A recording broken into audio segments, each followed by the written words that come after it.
Madres buscadoras, feminismos, defensores del territorio, comunidades autónomas. Radio Universidad de Guadalajara presenta el análisis crítico de la realidad de cada día. Cosa Pública 2.0 con Rubén Martín y Jesús Estrada. Comenzamos.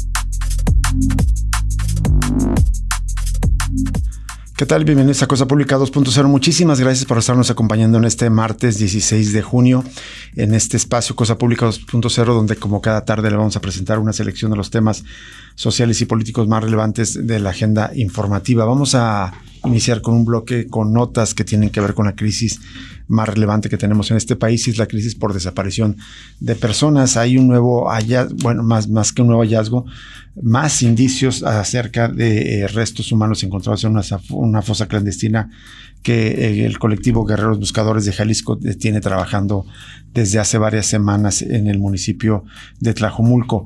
Pero también le vamos a platicar de otros asuntos. Vamos a dar seguimiento a la lucha del magisterio disidente.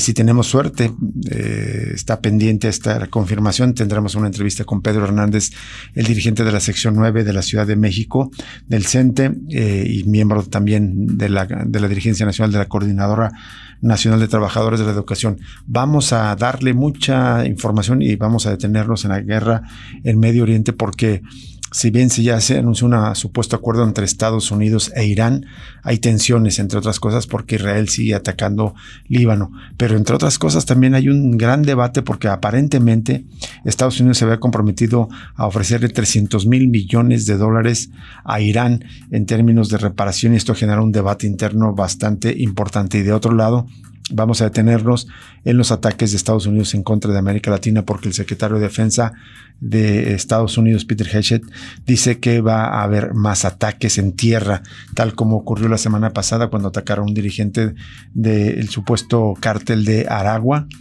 que lo asesinaron. Dice que ya va a haber más operativos de esa naturaleza en toda América Latina. Es el menú de temas que tenemos en esta tarde para usted aquí en Cosa Pública 2.0. Lo invitamos a quedarse el resto de esta hora, y antes de los detalles saludo con mucho gusto a mi compañero Jesús Estrada, aquí a un lado del micrófono, Alejandro Coronado en la producción, a Isabel Rizo en la asistencia de producción, y también a Emanuel Candelas desde la mesa de operaciones. Jesús, ¿cómo estás? ¿Qué tal, Rubén Martín? Un gusto acompañarte. Gracias a ustedes por acompañarnos. Más adelante hablamos, por cierto, del asunto del asesinato del líder del Tren de Aragua y lo que está preparando Estados Unidos ahí para Venezuela. Ya se habla de posible presencia permanente de tropas estadounidenses en la región, que ayer comentábamos es uno de los puntos con mayores reservas de oro en Venezuela. Y el tema oro y otros y tierras raras, tierras raras, ¿no? En el arco del Orinoco se llama el arco minero. Y del tema, ahora hablamos de Estados Unidos. Es maquiavélico el señor Rubén. Ya estaba diciendo que para seguir atacando a Hezbollah, pero sin involucrar a Israel, porque es parte del acuerdo con Irán, que puede ser Siria, que hay que recordar, él mismo se ufana que puso un gobierno títere en Siria, el que se encargue en las milicias sirias de atacar a Hezbollah. Sería su jugada, lo que está pensando, según dijo en una entrevista. Así es. Vamos a esta primera nota. La lluvia registrada en días recientes en la zona metropolitana de Guadalajara permitió que la tierra donde trabajan desde abril pasado integrantes del colectivo de búsqueda Guerreros Buscadores de Jalisco presentara grietas que llevaron a un nuevo descubrimiento de restos humanos. Se trata del terreno de Tlajomulco, donde se pretende construir un nuevo fraccionamiento en los límites con Alta California y Los Abedules, a un costado de Balcones de Santa Anita.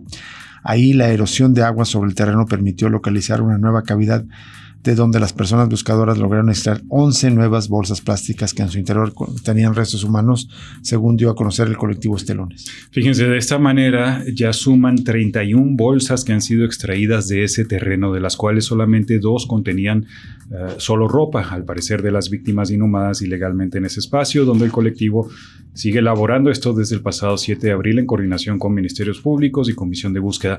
Un detalle, Rubén y auditorio, fíjense, este detalle es en un fraccionamiento que se está construyendo. Ahí es donde estaba localizado que puede ser uno de los fosas clandestinas más grandes que se han localizado. ¿Cuántas fosas habrán debajo de las casas de esta ciudad? No solo las que han sido, digamos, descubiertas después de construidos, en otros casos de Tlajomulco, sino en estos casos ya incluso antes de la construcción del fraccionamiento. Es terrible lo que está sucediendo. Sí, sin duda, muchas fosas clandestinas jamás van a ser descubiertas, ¿no?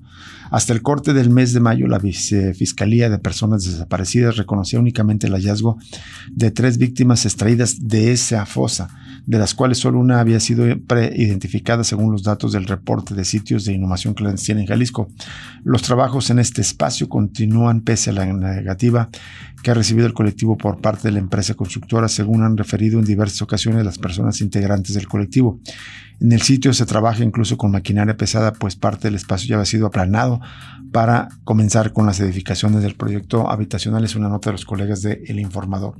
En tanto, la líder del colectivo Manos Buscadoras de Jalisco, Virginia Ponce, rechazó las declaraciones de la secretaria de Gobernación, Rosa Isela Rodríguez, quien informó que el gobierno investiga el origen de los recursos utilizados por Madres Buscadoras de Jalisco para trasladarse a la manifestación que llevaron a cabo el pasado 11 de junio en el contexto de la inauguración del Mundial de Fútbol allá en la Ciudad de México. Es una nota de los colegas de NTR.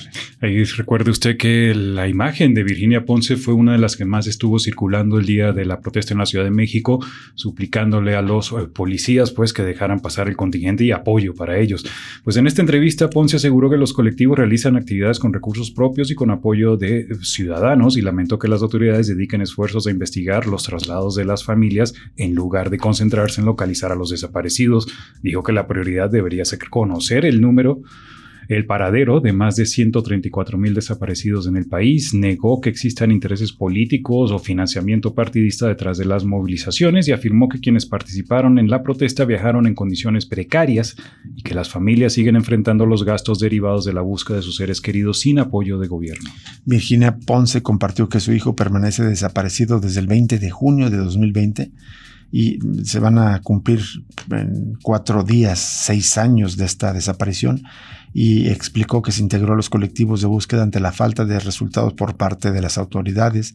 Sostuvo que miles de familias en México se han visto obligadas a realizar labores de búsqueda por cuenta propia debido a la insuficiente respuesta institucional. Y también describió la desaparición de un familiar como una experiencia marcada por el dolor, la incertidumbre, la frustración y la impotencia. Reconoció que la búsqueda constante provoca desgaste físico y emocional, pero aseguró que el amor por sus hijos desaparecidos les impide abandonar la lucha. Con respecto al gobierno federal, ella consideró que existe una falta de empatía hacia las víctimas y sus familias y dijo que las autoridades no dimensionan el sufrimiento que enfrentan quienes buscan a un ser querido y pidió que se fortalezcan las acciones para localizar a los desaparecidos. En tanto, desde el gobierno del estado, a través de la Vicefiscalía en Personas Desaparecidas, informaron la localización de 44 personas durante la semana del 8 al 14 de junio. De las cuales solo 24 contaban con una carpeta de investigación activa por desaparición. Ojo con este dato, porque esto nos confirma lo que denuncian y sostienen los familiares que buscan a sus organizados que buscan a sus personas desaparecidas, que no todos los casos de desaparición se reporten, y aquí es un caso muy concreto. Se localizaron 44 personas, pero solo 24, es decir, un poco más de la mitad, tenían una carpeta de investigación, una denuncia formal ante la Fiscalía, pero casi la otra mitad no la tenía.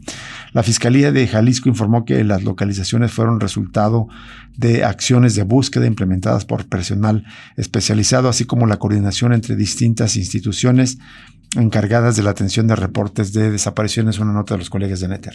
Según este balance semanal, las 24 personas localizadas tenían una denuncia formal por desaparición y fueron encontradas después de labores de investigación.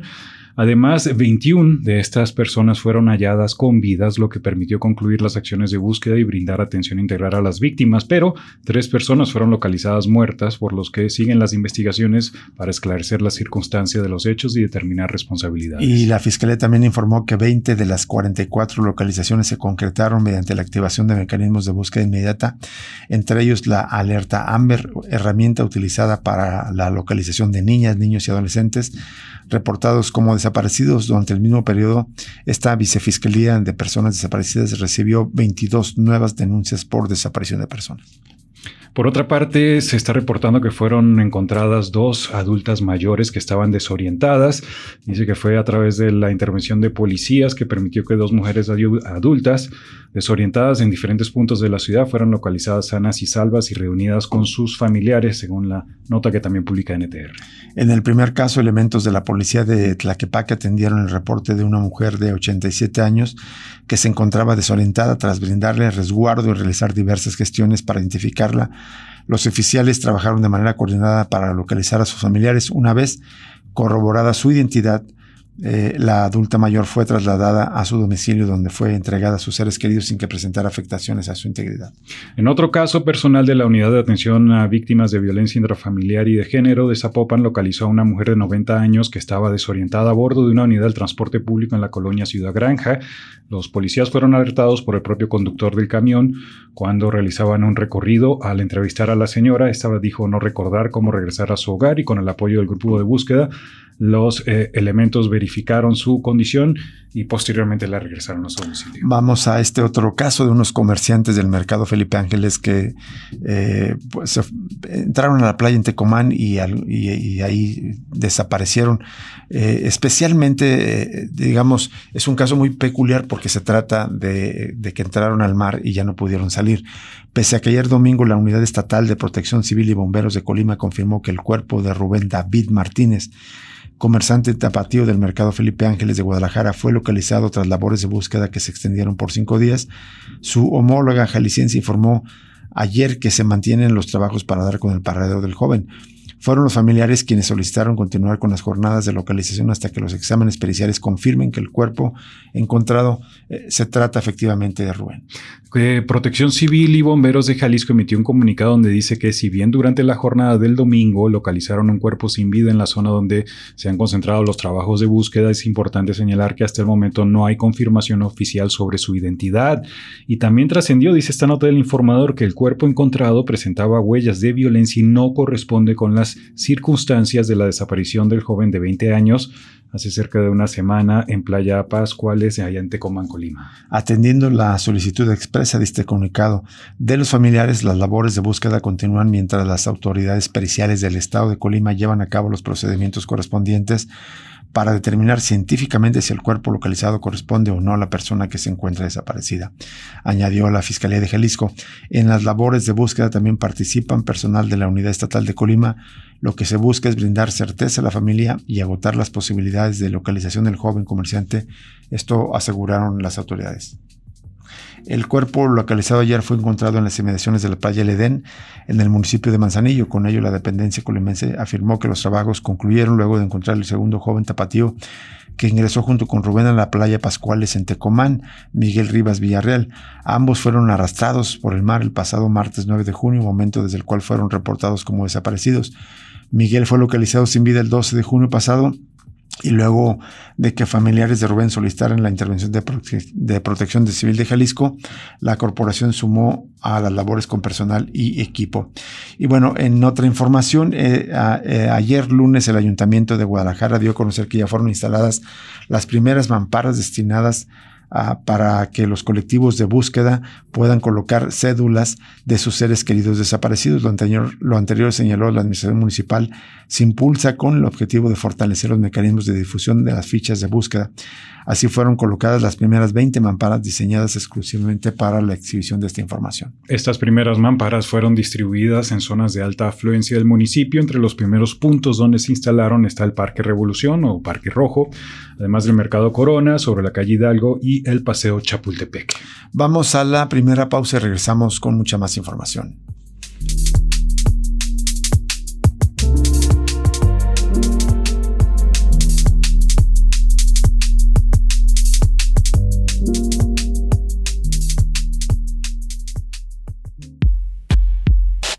Cosa Pública 2.0.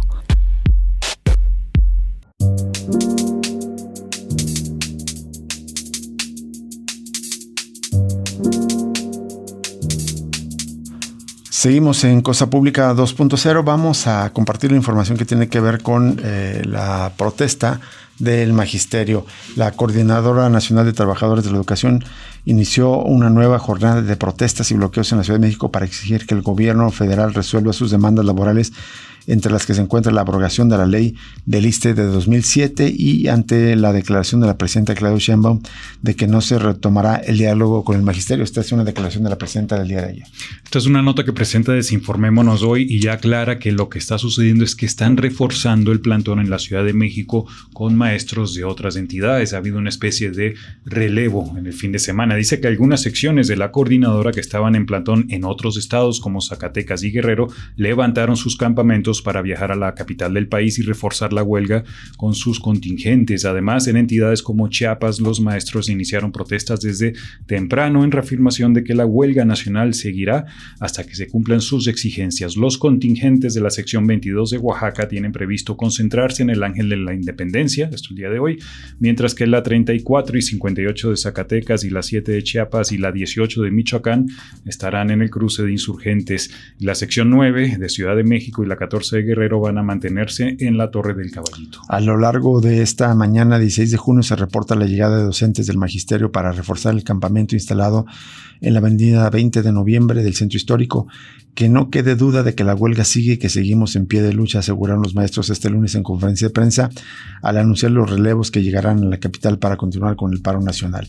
En tanto, la dirigencia de la Coordinadora Nacional de Trabajadores de la Educación pidieron a la presidenta Claudia Sheinbaum que formalice su postura sobre la negociación, sobre el diálogo, luego de que la presidenta indicara que por lo pronto no se tiene prevista una nueva reunión entre la Secretaría de Gobernación y esta corriente del magisterio disidente. Habló en esta nota de la jornada Isael González, quien es secretario general de la sección 7 de Chiapas. Él consideró que sería un gran error cerrar el diálogo, pero de ser así, dijo, solicito que la decisión se les comunique a los maestros en una mesa formal y no a través de las conferencias matutinas. Dijo, habrá un antes y un después y por supuesto que la coordinadora se va a organizar mucho más y con más coraje. Nosotros no tenemos ningún inconveniente en que se dé una reunión solo para decirnos eso, pero de frente, formal y con todo respeto, pidió. En una conferencia de prensa realizada en la caseta de Tlalpan, en la autopista México-Cuernavaca, donde dieron paso libre durante 4 horas, los secretarios generales de la CENTE recordaron que en la última reunión en Gobernación realizada el miércoles pasado, las autoridades federales afirmaron que el diálogo abierto permanecía. Por ello, Filiberto Frausto, dirigente de la sección 34 de Zacatecas, reiteró el llamado de la coordinadora a retomar los canales de comunicación y pidió que sea la titular del Ejecutivo quien encabece las negociaciones para resolver sus demandas, entre ellas el compromiso de eliminar la ley del ISSSTE de 2007. También habló el dirigente de la sección magisterial en Chiapas, explicando por qué quieren es una reunión directa con la presidenta. Dicen, no es lo mismo reunirse con el gabinete que con la presidenta, por eso reiteramos que la mandataria debe llamar lo más pronto posible a la Comisión Nacional Única de Negociación de la coordinadora a una reunión para presentarnos una mejor propuesta y resolver las demandas centrales. Al iniciar su tercera semana de protestas a nivel nacional, que incluyó también la liberación de casetas de peaje de la Naucalpan-Ecatepec y de San Marcos, que es la carretera México-Puebla, la dirigencia de la CENTE reiteró que mantiene su voluntad política para dialogar sobre el planteamiento de la presidenta Sheinbaum respecto de que se llevaran a cabo reuniones tripartitas en los estados. La dirigente magisterial de Guerrero, Elvira Veleses, puntualizó que solo se han realizado encuentros de este tipo con los contingentes de Oaxaca, Zacatecas y de Chiapas. En el caso de Guerrero estaba prevista para ayer esta reunión tripartita, pero todavía esta noche no contaba con sede ni horario. Por su parte, el encuentro de la sección 9 en la ciudad de la Ciudad de México fue cancelado por la Secretaría de Educación Pública el viernes y la coordinadora ratificó que la huelga sigue. Anoche la Asamblea Nacional Representativa reanudó sus trabajos para definir sus próximas acciones. Jenny Araceli Pérez, dirigente de la sección 22 de Oaxaca, afirmó que desde ayer llegarían más contingentes de distintos estados para reforzar el plantón en el centro histórico de la Ciudad de México y se integró una comisión de la Dirección Política Nacional para reorganizarlo. Y bueno, aquí en esta otra nota justamente citan las declaraciones de la presidenta Claudia Sheinbaum, que dice que por el momento descartaba una nueva reunión de las autoridades federales con representantes de la Coordinadora Nacional de Trabajadores de la Educación, quienes cumplieron 2 semanas de huelga nacional con el plantón en la Ciudad de México. Yo creo que es una intención de regresarlos a sus respectivas secciones, a sus estados, para evitar que existan un plantón en la Ciudad de México y por lo tanto pues no entorpezcan supuestamente la realización del Mundial de Fútbol. En tanto, en otra nota también de la jornada, la CENTE trabaja en una contrapropuesta para encauzar las negociaciones entre el Magisterio y el Gobierno federal, la cual entregarán en un nuevo encuentro que esperan se concrete durante esta tercera semana de la huelga nacional. Habló Pedro Hernández, el dirigente magisterial de la Ciudad de México. Él informó que la sección 9 cuenta ya con una iniciativa que consiste en integrar a los trabajadores del Estado que se encuentran bajo el régimen de cuentas individuales, que son más de 2.6 millones, es decir, por afores, al artículo 10º transitorio de la Ley del Instituto de Seguridad y Servicios Sociales de los Trabajadores, la Ley del ISSSTE del 2007, es decir, al ya conocido Sistema Solidario de Pensiones.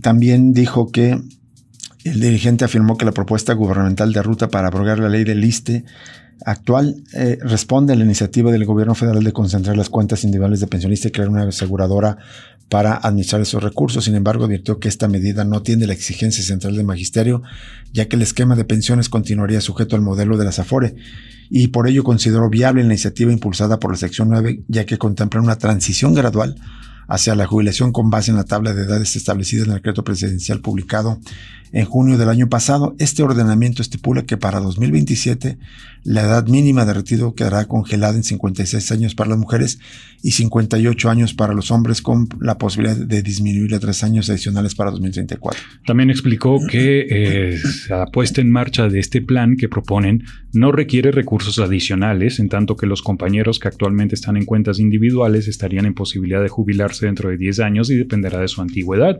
Y mencionó que el argumento del gobierno es que la abrogación de la ley requeriría un presupuesto elevado, pero él aclaró, la contrapropuesta está diciendo que no todos se van a jubilar al mismo tiempo, no es que todos se jubilen de golpe. Estamos en la capacidad de regresar a la mesa con los planteamientos y poder establecer entonces un marco de negociación que permita a este digno movimiento salir adelante. Está interesante esta propuesta, hay que ver qué dice el gobierno federal, pero si el gobierno insiste, que argumenta que es que eliminar todo el sistema privatizado de pensiones supuestamente tendría un costo de 20 puntos del PIB, de la economía, pero aquí la cuestión está, ¿dónde hay una reforma o un planteamiento de una reforma fiscal para cobrarle más a los que más ganan, a los más ricos, establecer impuestos también al tema de las herencias, por ejemplo? De ahí se podría financiar una parte para regresar al sistema solidario anterior. Me parece a mí que no se ha hablado del tema de una propuesta fiscal también. Y quiero regresarme a cómo cierra esta declaración de este dirigente. Pedro Hernández dice, y poder establecer entonces un marco de negociación que permita a este digno movimiento seguir adelante. Subrayo este digno movimiento porque ya lo había dicho en días anteriores, así como tenemos años escuchando los insultos, las estigmatizaciones en contra de este movimiento de los maestros disidentes agrupados en la Coordinadora Nacional de Trabajadores de la Educación, pero me sigo sorprendiendo de cómo hay algunos opinólogos, comunicadores, columnistas, opinadores y totalmente imbéciles que no conocen nada de la coordinadora y siguen estigmatizándola y siguen insultándola, descalificándola con insultos que no corresponden realmente a la realidad de lo que es este movimiento. O sea, están,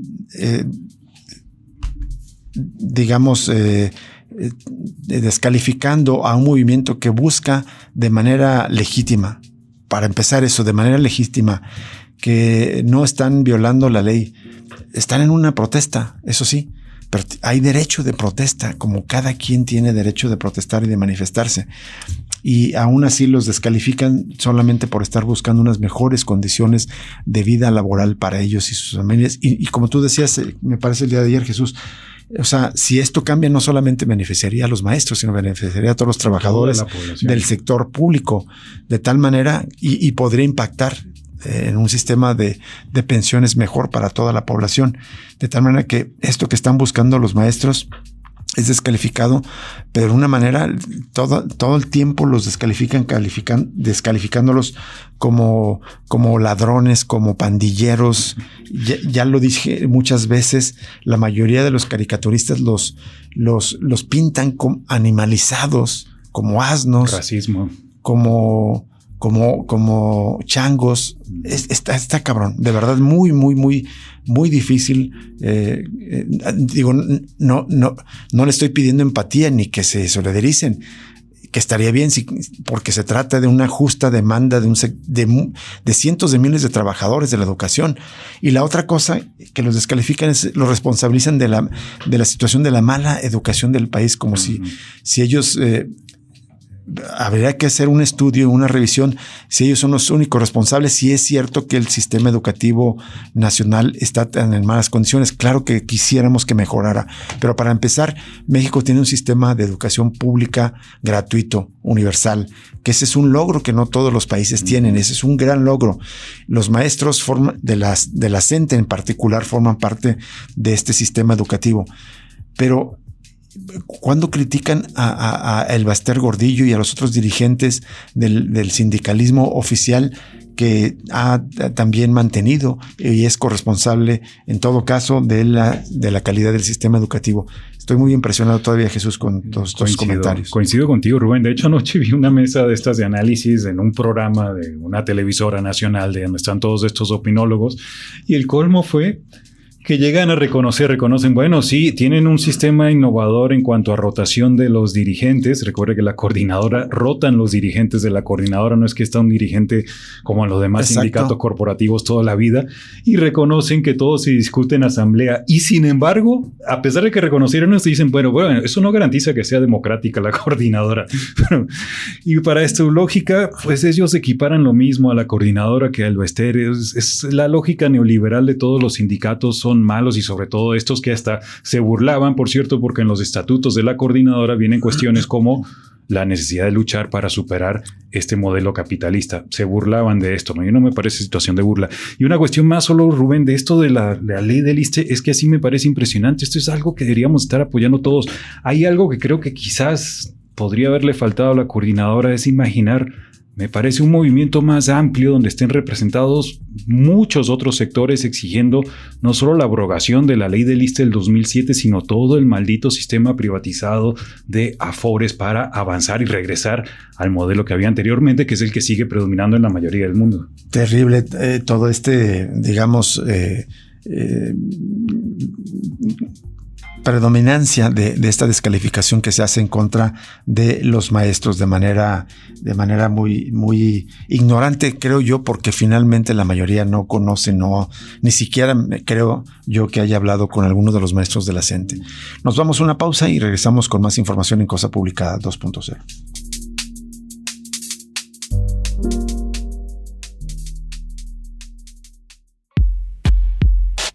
Cosa Pública 2.0.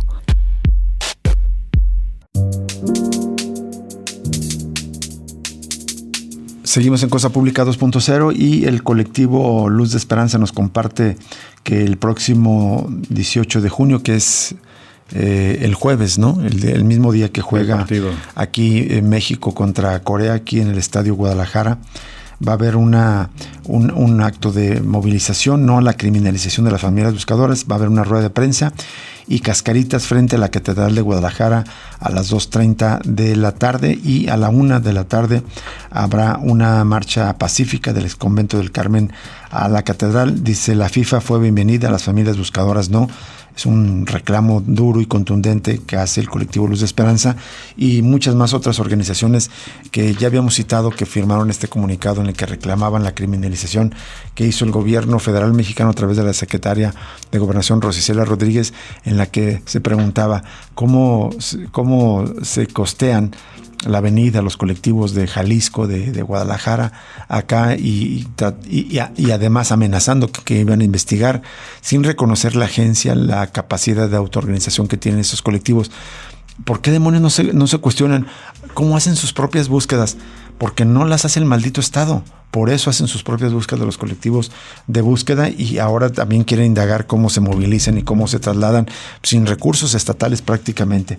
Vamos a otros asuntos. En el marco de la revuelta magisterial de la CENTE, de las protestas de las madres y padres de los 43 y las madres buscadoras en la Ciudad de México, en el Juzgado de Control de Acapulco se realizó la audiencia de vinculación de Harold N., el presunto homicida del defensor del territorio Marco Antonio Suástegui Muñoz, allá en Guerrero. Esta es una nota del portal Educa Oaxaca. Cuenta que después de 14 meses del artero asesinato de Marco Antonio, líder histórico del Consejo de Ejidos y Comunidades Opositoras a la presa La Parota, allá en Guerrero, la Fiscalía de esa entidad ejecutó la orden de aprehensión contra este sujeto Harold en la madrugada del 12 de junio en el puerto de Acapulco. Él fue puesto a disposición del juzgado de control y la jueza lo vinculó a proceso. La detención se dio después de la detención del líder Jesús Zamora junto con otras 10 personas que pertenecen a una red que extorsionaba a los trabajadores de las playas de Acapulco.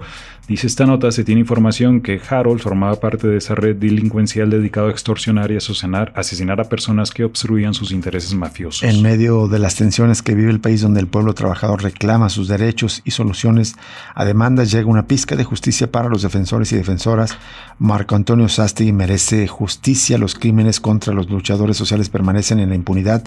La detención de Harold es un atisbo de justicia que logre un castigo ejemplar con el autor material y que se llegue al fondo para dar con los responsables intelectuales, dice este comunicado. Por su parte, el Centro de Derechos Humanos de la Montaña Tlachinolan afirmó: exigimos que la jueza actúe con imparcialidad y atienda con presteza y rigor jurídico la necesidad de una justicia real y verdadera que tanto reclaman las víctimas, que se continúen con celeridad las investigaciones para dar con el paradero de los autores materiales e intelectuales, y además exigimos justicia para los líderes asesinados y presentación con vida de los desaparecidos. Solo quisiera subrayar que en algunas ocasiones, no fueron muchas, pero sí 3, quizás 4 veces hablamos con Marco Antonio Suástegui aquí en estos micrófonos de Cosa Pública 2.0 aquí en Radio Universidad de Guadalajara, justo para que nos diera a conocer el movimiento de resistencia en contra de este megaproyecto que es la presa de La Parota allá en Guerrero. Y en una de estas ocasiones hablamos con él después de que fue liberado, luego de estar preso en un penal federal en Nayarit, y todavía recuerdo bastante impresionado de las condiciones de absoluta represión en las cuales vivió, de las golpizas, de que no le daban agua, que no le daban alimento. Es decir, estaba detenido, pero además era directamente reprimido, o sea, castigado de manera adicional a su detención de una manera intencional. Y esto por parte del Estado. Esto da idea de cómo el Estado mexicano ha tratado y sigue tratando a los opositores a megaproyectos, de tal manera que Marco Antonio Suástegui vivió una lucha muy, muy difícil, digamos, de resistencia, enfrentando la detención, la represión, el castigo dentro de la prisión. Salió y lamentablemente, pues ya libre, pues terminó siendo asesinado justamente por esta historia de lucha. De verdad es una historia muy cruda, muy difícil, que da idea de las condiciones que enfrentan los defensores del territorio, los que se oponen a megaproyectos estatales o de empresas privadas que atentan.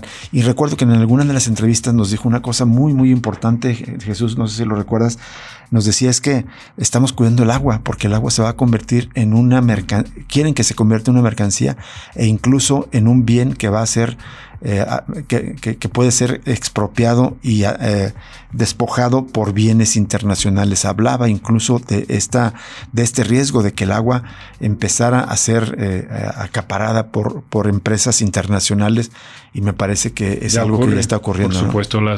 Empezando por las refresqueras, embotelladoras y luego las industrias manufactureras también que agotan las reservas. Y el detalle no solo es Marco Antonio, sino también la exigencia que hace Tlachinolan de los demás asesinados por defender, allá en ese caso concreto de Guerrero, y también las personas que han sido desaparecidas. Y esto, a sumarlo también, el pasado mes hablábamos del recuento también de desplazados y asesinados por la ola de violencia contra comunidades indígenas en Guerrero y en Michoacán también. Exactamente. Y justo sobre este tema se refirió Volker Turk, quien es el alto comisionado de Naciones Unidas para los Derechos Humanos. Dice en esta nota que recoge la revista Proceso: pienso en los defensores de los derechos humanos que he conocido recientemente, como en México, todos enfrentando desafíos distintos, pero compartiendo la misma valentía y perseverancia en su labor cotidiana. Volker Turk dijo con respecto a México: fueron pronunciadas en el seno de la 62 sesión del Consejo de Derechos Humanos en presencia del representante del gobierno federal mexicano. México, como ya se ha hecho habitual en los foros multilaterales, guardó silencio ante estas declaraciones. Es una nota de la revista Proceso y ahí cuenta que el Turk lanzó lo que llaman ahora la Alianza Global para los Derechos Humanos. Dice que en los próximos 2 años esa alianza, dice, se convertirá en un dinámico espacio de acción y colaboración donde distintos actores establecerán nuevos vínculos y forjarán alianzas innovadoras. Los derechos humanos, dijo, son el tejido que nos mantiene unidos. Cuando sumamos esfuerzos para fortalecer esos lazos, contribuimos a construir un mundo mejor. Vamos a otros asuntos. Mañana se va a celebrar un concierto gratuito de la banda popera tapatía Maná, que gusta a muchos. Va a ser un concierto gratuito en este marco supuestamente de eventos alrededor del Mundial de Fútbol. Pero está causando indignación porque justo ahí donde se va a celebrar y justo mientras se están instalando el escenario para este concierto, justo se taló un árbol de aproximadamente 7 metros de altura en el camellón central de la avenida Vallarta frente a la Minerva. Y esto generó inconformidad entre ciudadanos y colectivos ambientalistas durante los preparativos para el concierto gratuito que ofrecerá Maná el próximo miércoles como parte de las actividades relacionadas con el Mundial de Fútbol. Esto nos cuenta Pablo Toledo en esta nota de aquí de UDG Noticias. Él recuerda que justo en las redes sociales han estado circulando fotos y un video del árbol derribado, lo que provocó críticas de habitantes de la ciudad que consideraron innecesaria la remoción del árbol maduro para mejorar la visibilidad del escenario que se instala en la glorieta de la Minerva. Diferentes activistas defensores del medio ambiente señalaron que la pérdida de árboles consolidados representa obviamente un impacto al entorno urbano debido a los beneficios que aportan, entre esto pues la generación de sombras, capturar contaminantes y regular también la temperatura. Ante las críticas, el Ayuntamiento de Guadalajara justificó la intervención al señalar que el árbol era considerado de riesgo, por lo que su retiro formaba parte de las acciones preventivas realizadas en la zona. Hasta el momento no se han dado a conocer mayores detalles técnicos sobre las condiciones específicas del ejemplar. La polémica ocurre mientras continúan los trabajos de montaje de la infraestructura para el concierto masivo que se realizará en la Minerva, evento para el que se espera una importante asistencia de habitantes de la zona metropolitana. Me llama la atención una cuestión, Rubén, cuando estalló la crítica por la tala, la muerte de este árbol enorme, precioso que se veía en las fotografías, comenzaron a haber cuestionamientos también a la propia banda Maná, de qué onda, porque Maná se supone que tiene una fundación que hace o financia proyectos verdes, ecologistas, y rápidamente hubo un boletín después del gobierno diciendo que lo que va a recaudar Maná por este concierto lo va a destinar para reforestar y continuar con sus labores de reforestación. Dieron una rueda de prensa donde declararon que lo que ellos van a percibir lo van a destinar a una campaña de reforestación en zona metropolitana de Guadalajara. Vamos a ver si esto compensa la pérdida de este árbol. Y Pablo Toledo nos contaba que ya se estaban registrando justamente restricciones a la circulación sobre Avenida Vallarta por la instalación del escenario para este concierto. Y en otra nota, en este caso de la agencia EFE, el sector de las viviendas turísticas en México afronta el Mundial de este año con expectativas del impulso que podría suponer para sus beneficios anuales, mientras que activistas denuncian que el torneo ha provocado un mayor número de desalojos vecinales y agravado la crisis de vivienda. Es un reportaje de la agencia española EFE que presenta este contraste en México entre el sector de las viviendas turísticas y lo que esperan ingresar con el Mundial y el contraste con los movimientos sociales que denuncian temas como la gentrificación y el despojo de viviendas. Aquí entrevistan a Sean Cázares, dice que es director de la Asociación Mexicana de Viviendas Turísticas. Afirmó a EFE que confían que el torneo traiga una fuerte derrama económica muy importante para su mercado, que a su juicio experimentará una mayor tasa de ocupación conforme vaya avanzando el Mundial. Dice, en fases eliminatorias estamos seguros de que se va a ver un incremento muy importante en esa demanda, y por esto se mostró optimista sobre el impacto del Mundial al vaticinar un balance positivo para este sector. Este es el sector pues de las viviendas estancias cortas y turísticas. Y solamente dicen que en la capital mexicana cuenta con 23,000 sitios de Airbnb. Ese optimismo es compartido por el director ejecutivo de Airbnb, Brian Chesky, quien en una entrevista con EFE a finales de mayo dijo que la cita deportiva será el mayor evento de la historia para la plataforma de alquiler vacacional. No obstante, otras voces como la de Ángel Torres, presidente de la organización Todos Somos Anfitriones, advierten que el peso del mundial se ha sobredimensionado y las expectativas están infladas, por lo que no habrá ningún beneficio récord para un sector que enfrenta incertidumbre total por el marco regulatorio. Es algo que ya hemos dicho. Solamente aquí, para Jalisco, se esperaban 3 millones de turistas. ¿Dónde demonios están 3 millones de turistas? De acuerdo como habían dicho las autoridades. Y en esta misma nota decían que esperaban para los meses de junio y julio 5.5 millones de turistas en todo el país. Son cifras absolutamente infladas. Pero del otro lado de los empresarios, hay vecinos, cuenta el trabajo, como Sergio Juaricua, quienes denuncian que en muchos barrios de la Ciudad de México la llegada del Mundial ha agravado la crisis de vivienda al aumentar los desplazamientos forzados de habitantes y el cierre de negocios tradicionales por otros servicios destinados al turismo extranjero. Este activista contra la gentrificación pone de ejemplo la colonia Juárez, el lugar donde reside y en la que asegura que el 35% de las viviendas pertenecen a plataformas de alquiler vacacional. 35%, una de cada 3. En un lapso de 10 años, la colonia Juárez, que tiene 8,500 habitantes, desplazó al 40% de su población y perdió 90% de su comercio local. Señalan mencionar una realidad que atribuye en gran parte a la proliferación de los pisos turísticos por el Mundial.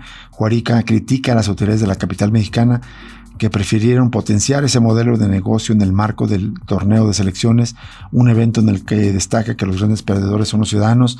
Es una locura que una fiesta futbolera represente la suspensión de nuestros derechos como ciudadanos, lamentó. Él también dijo que barrios como el suyo se convirtieron ya en parques temáticos para turistas que han perdido la identidad tradicional. Entre las consecuencias, pues que hay edificios enteros comprados por fondos de inversión que han expulsado a la población originaria por la fuerza y cerrado negocios como taquerías para habilitar negocios más exclusivos para los turistas. En un recorrido en el que acompañó al reportero de la agencia EFE, el activista mostró viviendas que se han reconvertido en negocios turísticos como apartamentos y hoteles de lujo y que antes eran lugares residenciales o restaurantes de barrio. Y lo citan: lo que tenemos hoy es un comercio de alta gama, que es un comercio de exclusión social, y concluye sobre un proceso en el que a su juicio se produce gracias a la colaboración de las autoridades judiciales. Terrible lo que ha avanzado la gentrificación, este modelo de negocios que excluye, que gentrifica, que expulsa a la población con menores ingresos. Nos vamos a una pausa y regresamos para cerrar Cosa Pública 2.0 de este martes 16 de junio.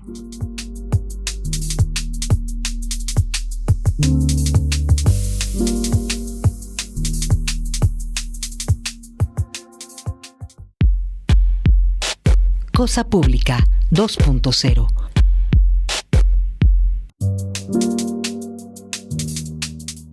Seguimos en Cosa Pública 2.0. Vamos a notas que tienen que ver con la postura de Estados Unidos en contra de pues, prácticamente de América Latina, con este relanzamiento de la doctrina Monroe, que ahora han supuestamente rebautizado como doctrina Donroe para mencionar a Donald Trump.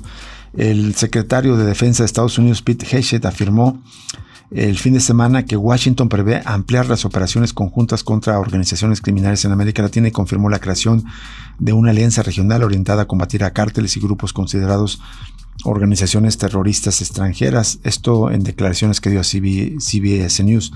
Durante una entrevista en el programa Face the Nation el domingo, al ser cuestionado sobre si los estadounidenses deben esperar acciones similares a la operación militar reciente en Venezuela y si podrían replicarse en países como Ecuador o Guatemala, Hegseth respondió: sí, deberían.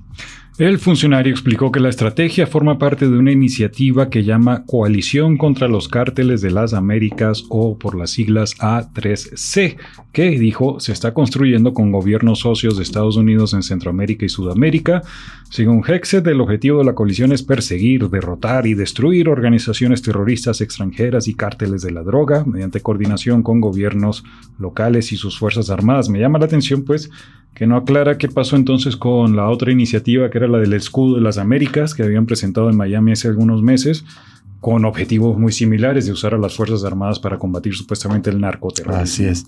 Pete Hegseth añadió que varios gobiernos de la región han intensificado la cooperación con Washington para realizar operaciones conjuntas y sostuvo que el modelo busca replicar mecanismos utilizados por Estados Unidos en campañas militares desarrolladas durante 2 décadas contra grupos como ISIS y Al-Qaeda en Medio Oriente. Y Hegseth también presentó la iniciativa como una extensión de la doctrina Monroe y la describió como una recuperación del control estratégico del hemisferio occidental, a la que llamó doctrina Monroe. El secretario sostuvo que el propósito de esta política es frenar el tráfico de drogas y otras amenazas que, según dijo, afectan directamente a Estados Unidos, y celebró la participación de gobiernos latinoamericanos en estas acciones coordinadas. Mucho ojo con esto. Estamos leyendo la nota, pero evidentemente que tenemos que comentarla porque son totalmente afirmaciones falsas, son basura, son declaraciones basura. ¿Cuándo demonios Estados Unidos le ha interesado controlar el narcotráfico si en su propio país es una actividad absolutamente y completamente extendida y no hay operativos semejantes? Y más bien históricamente ha utilizado la supuesta guerra contra las drogas para justificar intervenciones colonialistas e imperialistas, como fue el caso de Panamá en 1989 y en otros casos, y pues más reciente. Y eso es muy preocupante, el caso de la eliminación de un supuesto dirigente del Tren de Aragua, que es también, me parece, otro de los cárteles supuestamente existentes, inflados, con de manera deliberada para justificar las intervenciones.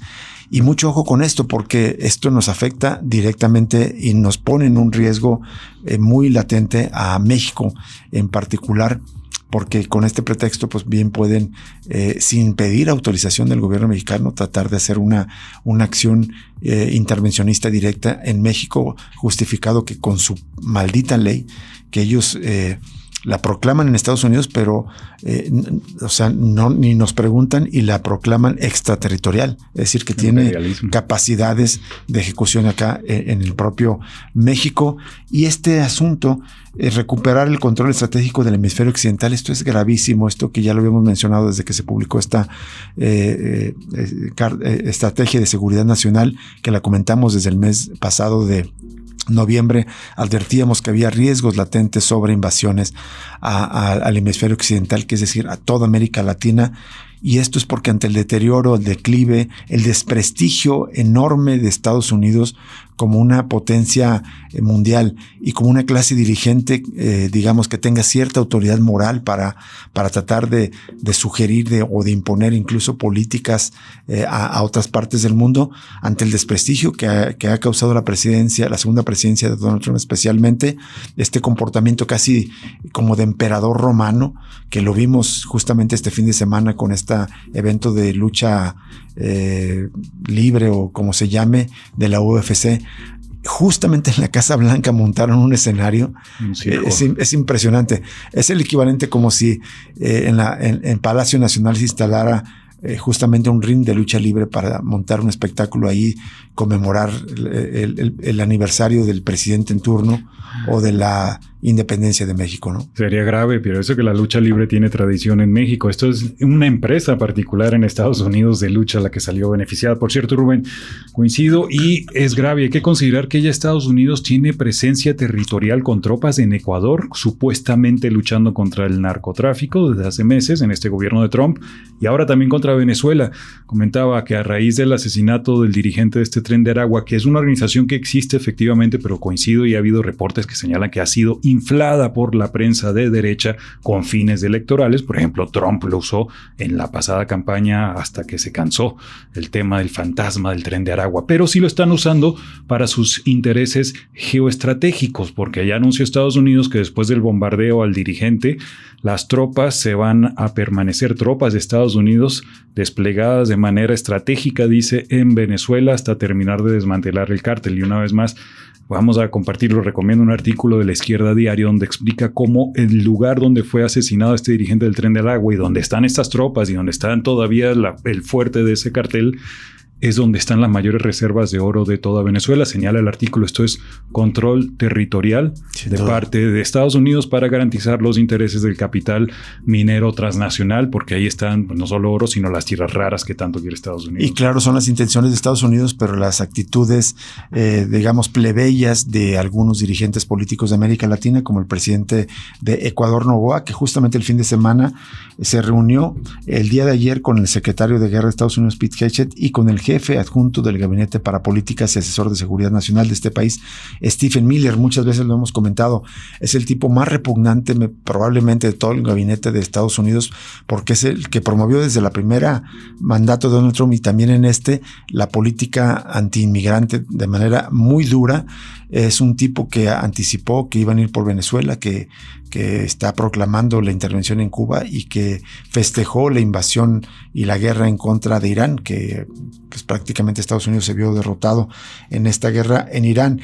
Y bueno, el presidente de Ecuador, Noboa, abordó la posibilidad de aumentar la cooperación con planes conjuntos contra el terrorismo. Otra palabra es extremadamente conflictiva que siempre hay que problematizar: terrorismo. Estados Unidos puede proclamar terrorismo a cualquier actividad, aunque no lo sea, y con eso tratar de justificar algunas intervenciones.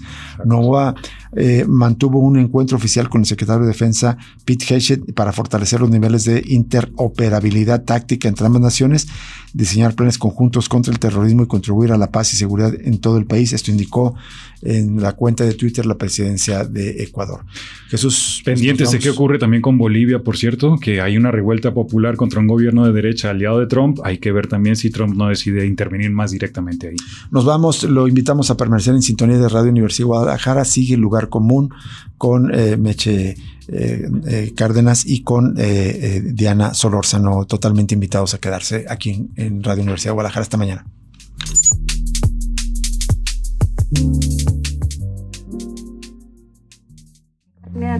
Madres buscadoras.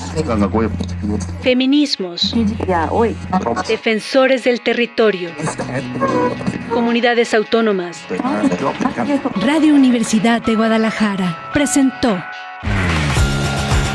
el análisis crítico de la realidad de cada día. Cosa Pública 2.0 con Rubén Martín y Jesús Estrada. 104.3 FM.